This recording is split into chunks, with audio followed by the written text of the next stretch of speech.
شرک فی التصرف وہی ہے کہ ہوا ان یعتقد ان غیر اللہ یتصرف فی الامور بما فوق الاسباب،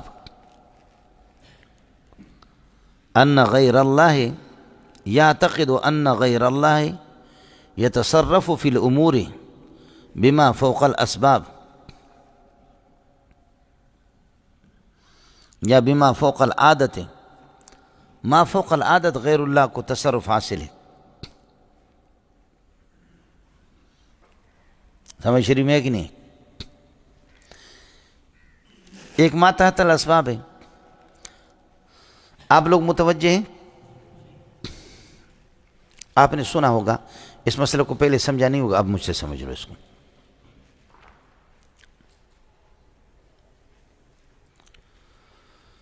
اللہ پاک نے اس دنیا کو جوڑا ہے اسباب کے ساتھ، سمجھے؟ پیاس میری بجھے گی پانی پینے سے، بھوک میری ختم ہوگی کھانا کھانے سے، لیکن کھانا بھوک کو ختم نہیں کرتا، وہ ایک سبب ہے. بھوک کو ختم کرنے والا اللہ ہے. یہ بھوک یہ مسبب ہے، اس کو کھانے کے ساتھ سبب کے ساتھ جوڑا ہے. اور سبب آپ کو پتہ ہے کہ سبب کس کو کہتے ہیں؟ السبب ما یفضی الی المسبب فی الجملۃ، جو نتیجے تک فی الجملہ پہنچاتا ہے، یعنی نتیجہ کا اس کے ساتھ آپس میں ان کا ارتباط ہوتا ہے، لیکن ضروری نہیں ہے.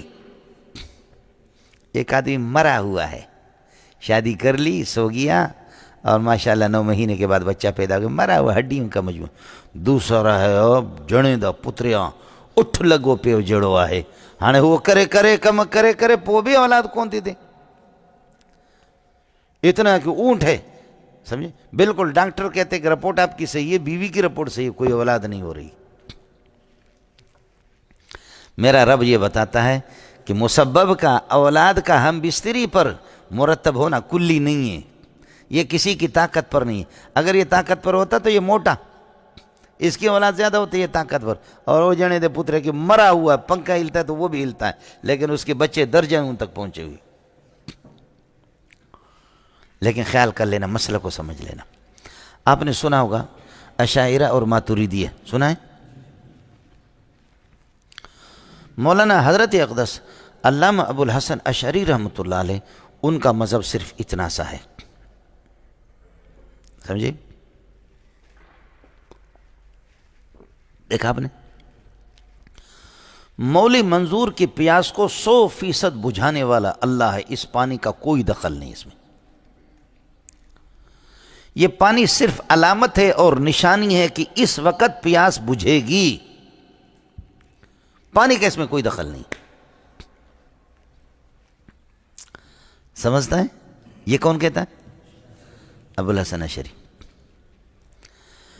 ابو منصور ماتریدی رحمۃ اللہ علیہ، امام غزالی، یہ سارے حضرات کہتے لا، اس طرح نہیں.